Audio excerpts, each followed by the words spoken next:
All right, 1960s through present day. This will go by a little bit faster, I think. There's not as much historical information in this one. This is more just looking at photos and things like that. But let's go ahead and get started. So in the 1960s, the A-line silhouette was very popular. It opened with a simple A-line dress, and the tubular silhouette was also popular at this time. If you remember, the tubular silhouette was also really popular in the 1920s during the flapper dresses. Most dresses were very simple, and so were accessories were both expressive and bold in the 1960s. I also love the 60s. 40s, 50s, 60s, and 70s are probably my favorite decades for fashion. This is not necessarily my favorite part of the 60s, but I thought this picture was kind of funny. A major fashion breakthrough of the late 60s was the tailored pantsuit. It was seen everywhere, and it was chic, elegant, comfortable, convenient, and not to mention practical. My dream is to wear this one day to work and just see what people say to me. I feel like I'd wear the all pink one. Just rock that. In the 1960s makeup, eyes were lined with black, shadowed with frosty white, and topped with a full set of false eyelashes. This is when falsies first came into play. Lips were painted light to white. This was a very popular look when I was in high school. Only we would get it it was terrible. We would cover our lips with our cover-up, so our lips were the exact same color as our face. And then we'd put like a clear lip gloss over it, and that was like the look. And then 20 minutes later, your lips would be so crusty, and it would be so terrible. Twiggy was the top model in the 60s, and she was what made models what they expected models to look like for the next 50 years. She was the long and lean look, which was the first break from the fleshed Edwardian beauty that was really popular in the 50s, like Marilyn Monroe. This really skinny, tall, lengthy look came into play because of Twiggy, and it didn't really leave for a really, really long time. We didn't start seeing body positivity and more plus-size models and fashions being praised until the late 2010s, 2015-ish. It's very, very new. I believe Sports Illustrated posted their very first plus-size model as the swimsuit for the swimsuit edition on the cover in like 2016. So it's very new. But Twiggy was kind of the start of the long and lean look that became very popular with models. Everything seemed to go. The length could be a mini, micro mini, midi, or maxi. Even mixing these lengths was fashionable. As you can see in the picture, a mini skirt with a maxi coat or vest. And then maxi coats and sweater coats were really practical in cold climates for the mini skirt wear. The mini skirt was very popular in the 60s. And so obviously, when it was cold, you would pair it with a maxi coat. The mini skirt was a fashion that hit early in the 60s. It was the design of Mary Quant from Wells, and she is regarded as the mother of the mini and high boots. So the fact that she's from Wells is a really important thing to discuss, because what happened in the United States in the 60s is what we call the British invasion. And it happened with like the Beatles and Mary Quant and that kind of stuff. U.S. started taking on a lot of British type styles, fashion, music, movies, things like that. And it was called the British invasion. Here is that look with the mini and the tall boots. Very fashionable. The 1960s was also a time of action, violence, protest, rebellion, experimentation, and counterculture. This is when hippies became popular. People think that hippies were popular in the 70s. It was not the case. It was the 60s. Hippies came to be because of the anti-war belief system that happened with the Vietnam War. That was when hippies came to be. If you guys have ever seen Once Upon a Time in Hollywood, that's with Brad Pitt and Leonardo DiCaprio. It won a bunch of awards this last year. Super solid movie, FYI, if you're looking for a movie to watch, although I can't recommend it technically because it's very dark, but it shows once again a very, very good depiction of the fashions in the 60s and the lifestyle. Drugs came into play really high in the 60s. LSD, smoking weed that's when it first became like Woodstock, like that kind of stuff. Like the 60s was the time of rebellion, drug use, hippies, that kind of stuff.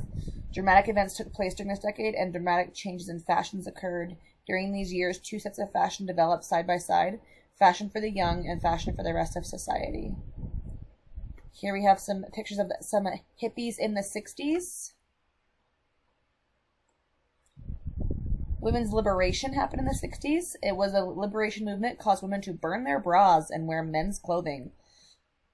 Unisex clothing became popular in the 70s because of this. And girls turned to pants because they preferred the long, lean, liberating line.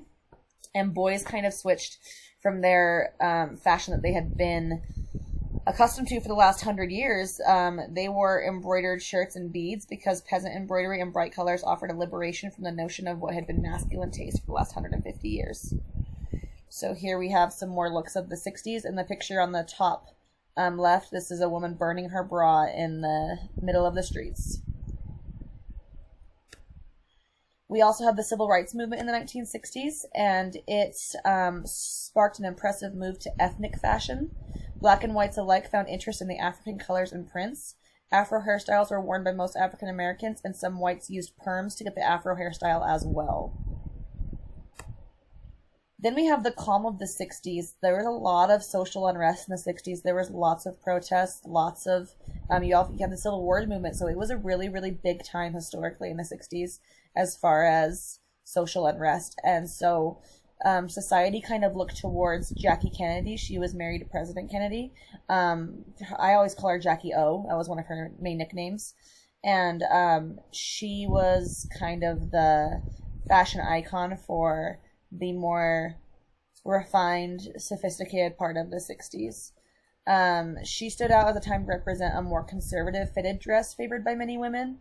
The pillbox hat became a popular accessory, and I also love the pillbox hat. Like, the pillbox hat with the cloche hat are two of my favorite accessories in all 120 years of fashion.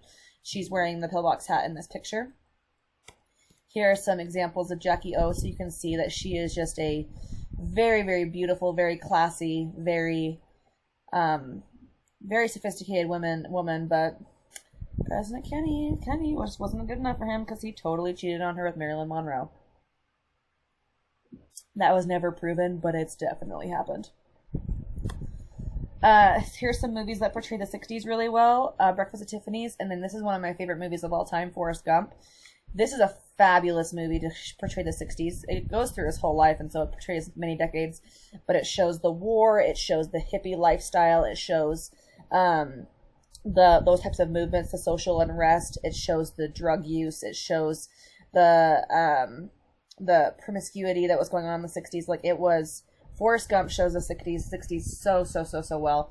So and it's a fabulous movie. It won Tom Hanks an Oscar. So if you are interested in watching just a solid freaking grade A movie, Forrest Gump is it.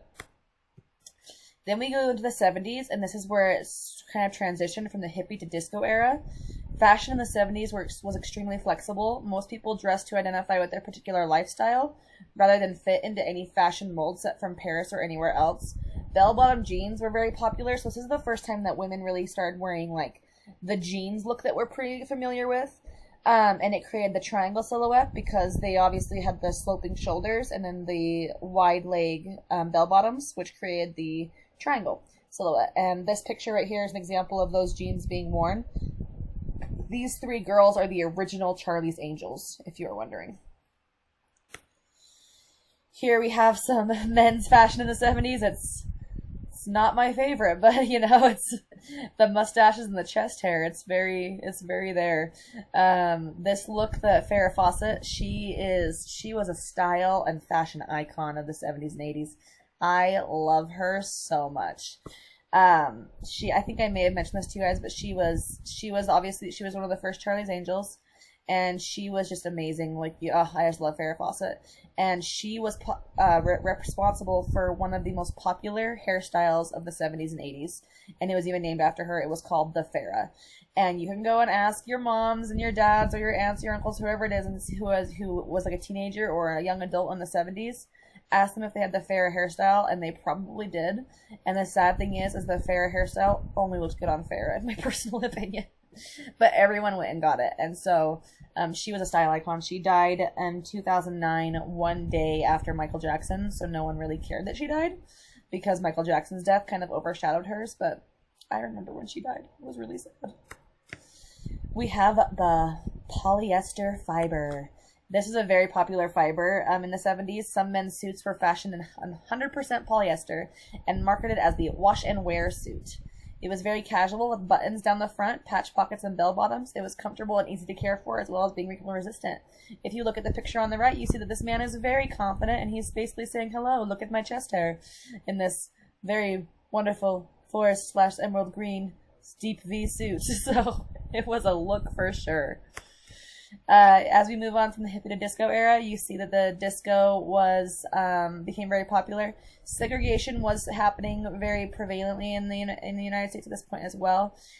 You were not allowed to have African American people did not get I guess what's the word I'm trying to look for. They didn't get the fame that the same people that white people would get as far as like television and things like that. It actually is portrayed really well. If you've ever seen the movie Hairspray, how they would have that month or whatever, or that day where it was just for African Americans on television. It wasn't for, and like no one else could be on there, if that makes sense. I'm sorry, I hope I'm explaining this correctly. But so here's a picture of the disco. This is Donnie and Marie. They were very, very famous, Donnie Osmond and Marie Osmond, in the 70s. And then you have this fabulous trio on the side that was part of the African American syndication on for the same disco type entertainment. Platform shoes and floral prints were all the rage in the 70s. Then we move into the 80s, known as the fitness craze. It was, this stuff was so good. This is what people would wear to the gyms. Isn't it like just fabulous? Here we have Heather Locklear, a very famous woman in the 80s. And spandex was in. Comfort and function were paramount. Men and women hit the gyms and spas and athletic centers in droves, creating a big market for athletic clothes that were not only functional but attractive and flattering, as you can see. It was also known as the yuppie era. Yuppie was a term used to describe a young professional person working in the city. This is a movie I doubt you guys have seen because it was made in the 80s, but it's called Working Girl, and Melanie Griffith is an example of a yuppie. Here we have some more 80s fashions for the yuppie era. Fashion focused on many music star styles in the 80s. Rock star Madonna releases a video in 1985 wearing ripped jeans, lace, and a lacy bustier. Here that look is. And that launched the camisole craze, worn with jeans, pants, or skirts, and jackets. Here we have that look that was kind of created by that music video. 1980s was the time for brand names. Brands began to cover all clothing. The name on the apparel was usually much more important than the item itself. Guess jeans hit the stores in 1981, and Swatch watches hit big in 1983. Members only jackets were huge in the 80s, and then so was Jordache jeans. Here are some swatches. The inverted triangle silhouette was very, very popular. This is when shoulder pads came back. If you remember, that was popular in the 40s as well. One thing that you guys are starting, maybe have noticed already, is that fashion repeats itself every 30 to 40 years. Right now, we are in, it's kind of come a little early this time because I'd say actually more, let's do 20 to 40 years. Because if you look right now, we are in 2020, and we are experiencing the 2000s again, which, by the way, is the worst time ever created for fashion. And I will show you examples of the 2000s that I grew up wearing, and you will notice that, oh man, we should not go back to that because that was terrible. But if you notice that in the 40s, the inverted triangle was a popular silhouette, and now in the 80s, 40 years later, it's back. Here we have that inverted triangle and this jean-on-jean look. Real sexy. Fringe jacket. Here we have, I genuinely feel like if you were in the 80s, you were just unattractive. Like even these people who are probably attractive people were not attractive in the 80s because nothing worked in their favor. The clothing, the material, the hair, the makeup, like the glasses, like everything was just made to make you look unattractive. Here we have some hairstyles of the 80s that were just god-awful. Then we have the 1980s also brought us Princess Diana. She was the world's top cover girl. She was the most photographed person in the entire world and the most talked about person in the entire world. She was everywhere. However, her life was very, very sad if you've ever watched anything on her. She is, if you don't know who she is Prince Harry and Prince William's mom. Harry and Meghan are the ones that are always in the news. Harry and Meghan Markle. And then William and Kate Middleton. That's their mom. She died in the 90s in a car accident because she was being chased by paparazzi. They never ever left her alone. She was in the tabloids constantly. And so that's personally, honestly, why I believe that Harry and Meghan left the royal family this last year and when that was all over the news, is because the media was treating Meghan very similarly to how they treated Diana, and they were putting her in the tabloids the same way they did it to Diana, and I think Harry could see that and the family could see that, and they knew that if they didn't get out, she would probably have the same fate as Diana. In my personal opinion, that's what I think. Here we have some of her. She was just a very, very beautiful woman, very classy, very stunning. I love the picture of her laughing on the right corner. She was a beautiful woman, an amazing humanitarian. She was taken way too soon from us personally. We also have some movies from the 80s. Some Kind of Wonderful and Pretty in Pink. There are hundreds of movies in the 80s that portray the 80s very, very well, but these are some popular ones. Okay, then we move into the 1990s, the dot-com era. This is a period of extreme growth in the usage and adoption of the internet by businesses and consumers. During this period, many internet-based companies, commonly referred to as the dot-coms, were founded. Grunge was very popular in the 1990s, and we just kind of are starting to get out of this. This was really big the last 5 years or so. We had redone the 90s, and now we're redoing the 2000s. But if you look on the picture on the left is a picture of a girl from the 90s, and then a picture of the girl on the right is a girl from like 2016, 2017. So you can see how those fashions definitely mirror each other. It was the rejection of fashion, and it was called grunge. In the 1990s, the midriff was also very popular, and we are doing that again as well with crop tops. However, we don't really have as low-waisted jeans, thank the Lord, but the midriff is very popular with crop tops right now. The tubular silhouette was very in. I picked all of these images from Friends because they were the sitcom of the 90s, and it's still very popular. People still watch Friends, which is why that show is an icon.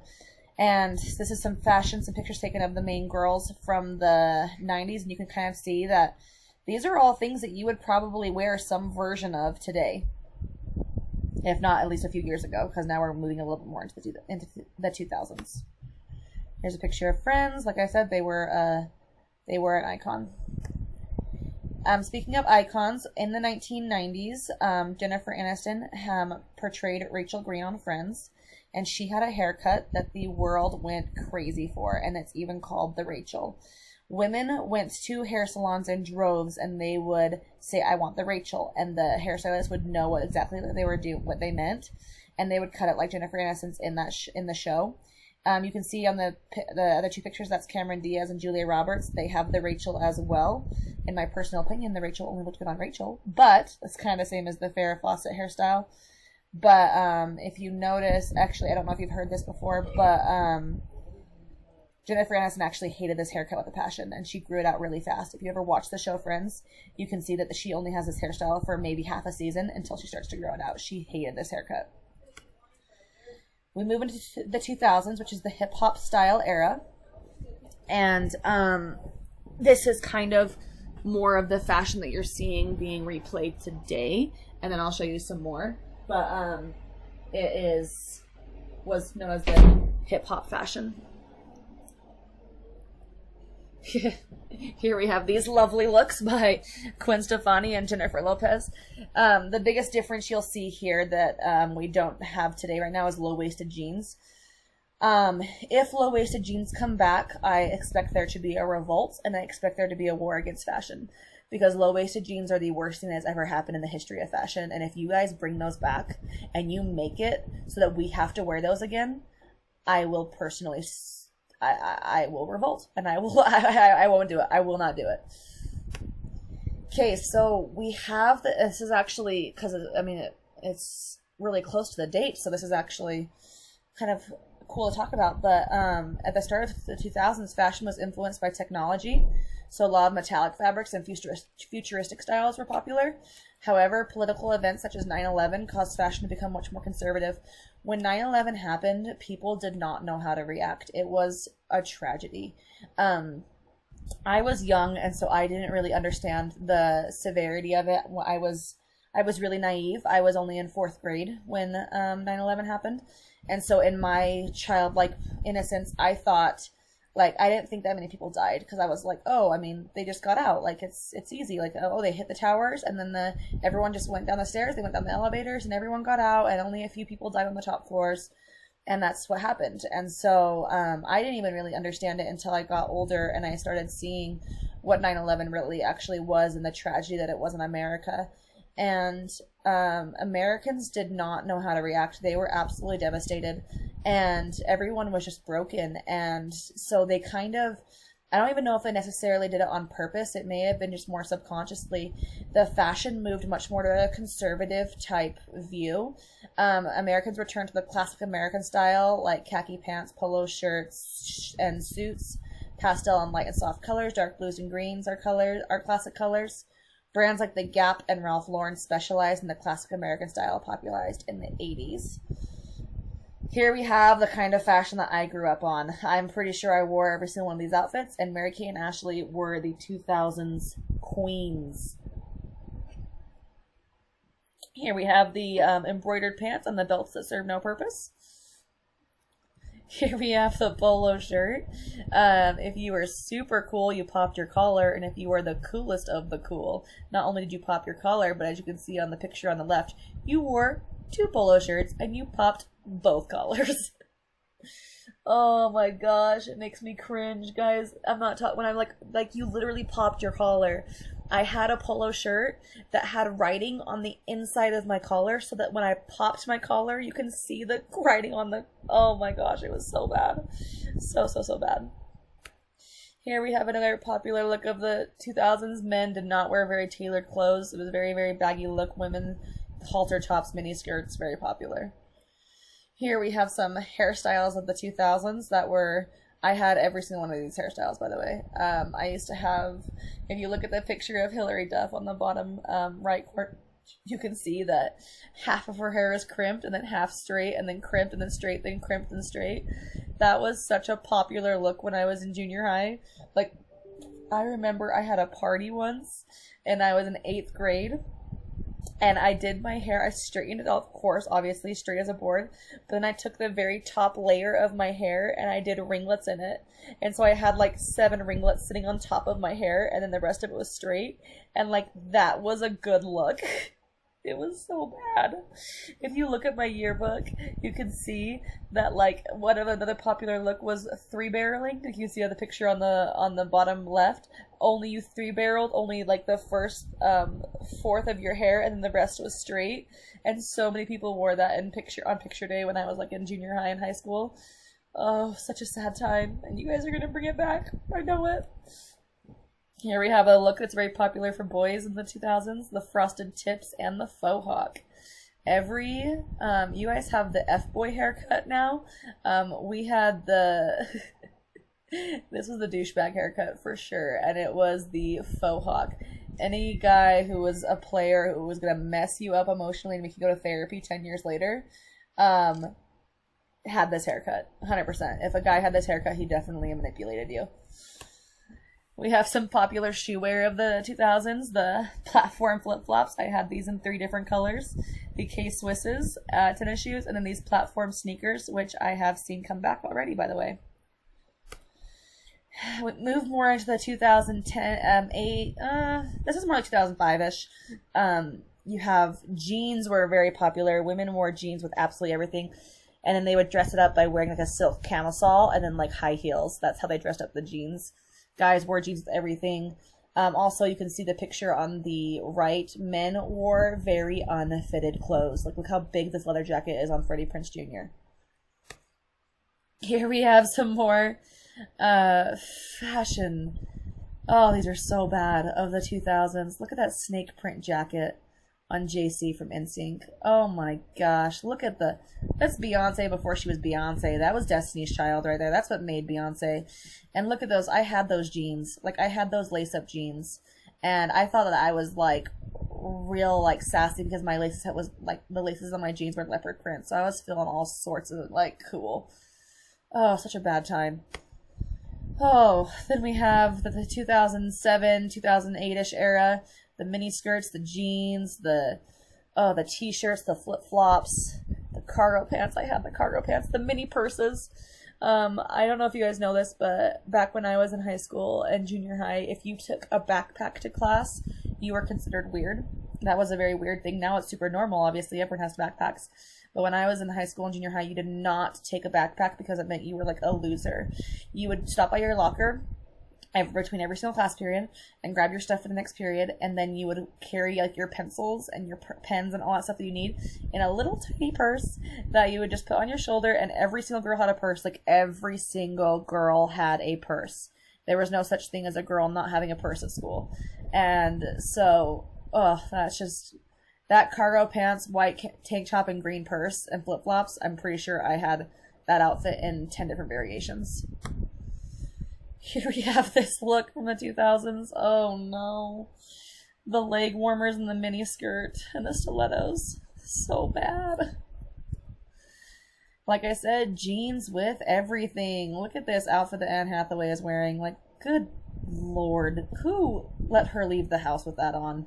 That might be the worst thing I've ever seen in the history of fashion. Misha Barton is wearing this freaking sequin type mini dress with jeans and silver stilettos. Like, oh my gosh. Here we have a little bit more. These are more 2010 era. You've got the dress with the black heels and the shawl, very popular look.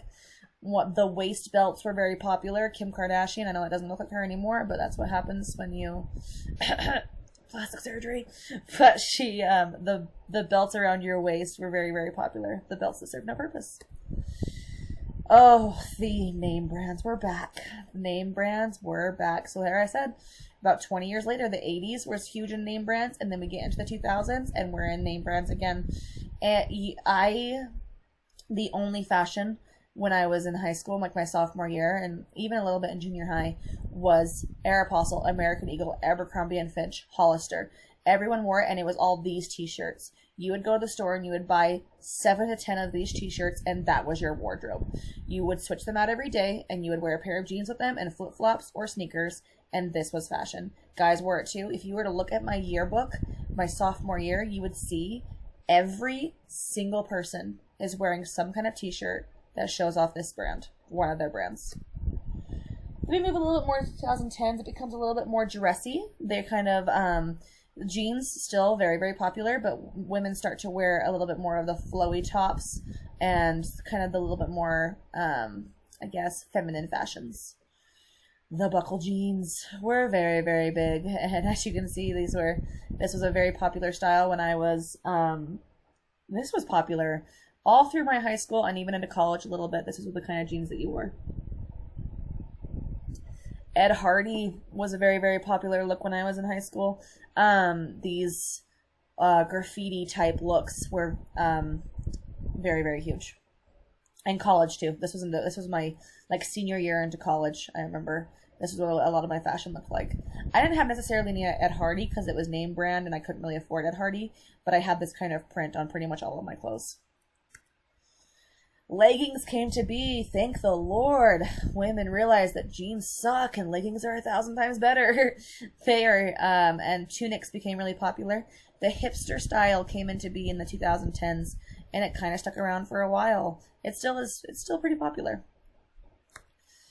We have the 2015 was the high boots, the tunics, the leggings, the tight jeans, the jeggings, the scarves, the floral print, all very popular in the 2015 era. Don't forget chevron print. Here we have a little bit more of the current fashion trends that I'll show you, that we're kind of moving a little bit more towards.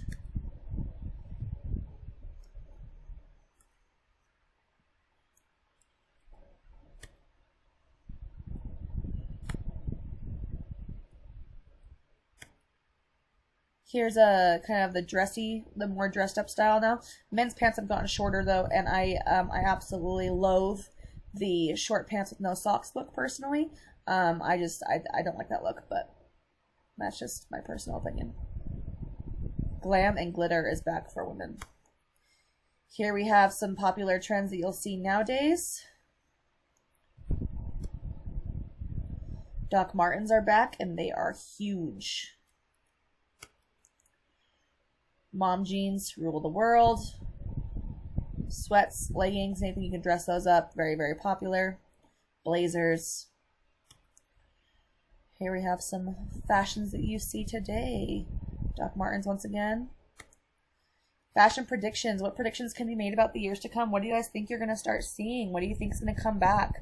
What have you already seen that you may have noticed in these slides in the past years that you see coming back? What trends are already beginning? Okay, here is your assignment. If we were going to go in class and it was going to be really fun, and I'm sad I'm not there, but I had a wheel that you were going to spin and it was going to land on a decade and it was going to be the decade you had to design for. But instead, I'm just going to let you pick your own decade. Try and challenge yourself a little bit. Pick the decade you think you're most drawn to or that you thought would be really fun to do. You need to create a design that's based on that decade. And so you're going to get a croquis, you're going to trace it just like you did your first design, and you're going to design it completely based on that decade. And then you are going to take a picture of your finished design and put it on, remember, you're going to cut out your design, put it on black paper, you know the drill. Take a picture of your finished design and put that on the next slide on your Unit 1 PowerPoint presentation. And title it the decade that it is. So your PowerPoint is now going to look like the title slide, your fashion terminology design. Oh, I have not assigned your little black dress designs. So ignore that. Sorry. It should say it will be your title slide, your fashion terminology design, and your decade design. Scratch the little black dresses. I have not assigned that to you yet. I apologize. And that is your assignment, and that is the history of fashion.